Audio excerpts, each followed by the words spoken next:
Aujourd'hui, quand on est une femme, on n'a pas le choix d'avoir ces règles, mais on a le droit de bien les vivre. Dans le cadre de la délégation Prévention et Droits des femmes, je suis très fière de participer à l'installation de ces premiers distributeurs sur la ville aux côtés de Caroline et qui permettront de lutter efficacement contre la précarité menstruelle. Alors la précarité menstruelle, c'est quoi?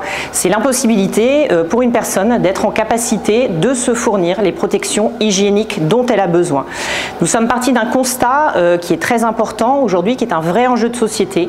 Nous avons près de 2 millions de femmes qui sont en situation de précarité menstruelle en France et nous avons à peu près 130 000 jeunes filles qui ne peuvent pas aller à l'école dans le cadre des problématiques liées aux règles. Au niveau national, il faut aussi avoir en tête qu'une jeune fille aujourd'hui a ses règles assez tôt, à peu près aux alentours de 12 ans. Ce qui va nécessiter, à raison de 5 jours de règles environ par mois, l'utilisation de près de 11 500 protections hygiéniques au cours de sa vie. Ça représente un budget aujourd'hui entre 8 500 € et 28 000 € sur une année entière de vie de femme. Nous avons donc décidé d'accompagner ces femmes dans ces situations de précarité parce qu'aujourd'hui, cette précarité est latente, que ce soit chez les jeunes filles, chez les étudiantes. Pourquoi être en situation de précarité? Parce qu'on est en manque d'argent. Aujourd'hui, on a certaines jeunes filles qui interviennent et qui témoignent de se retrouver dans ces situations et de devoir utiliser des systèmes, je vais dire un peu à la débrouille, avec de la ouate, avec du papier et avec tout ce qui leur tombe sous la main lorsqu'elles se retrouvent dans ces situations-là. La ville a donc décidé d'intervenir sur les bâtiments qui sont gérés par la ville au niveau municipal.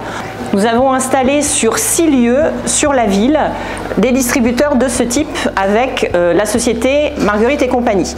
On a choisi cette société parce qu'elle permet à la fois de distribuer différents types de protections, donc serviettes et tampons, toute taille, tout flux, mais aussi qui sont des produits bio. Et ça, c'était très important pour nous. Et ceci se fait également dans le cadre d'une démarche de développement durable. Cette opération qu'on a souhaité lancer dans le cadre de la Semaine du droit des femmes est une opération qui a été permise grâce au soutien très actif de Clichy Mécénat qui a tout de suite répondu présent.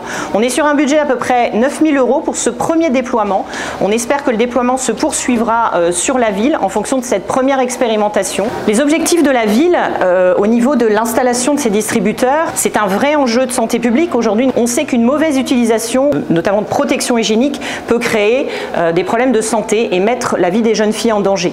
Un tampon porté trop longtemps peut créer un choc septique et des mauvais usages de différents types de serviettes peut aussi créer des problématiques type démangeaison et différentes allergies.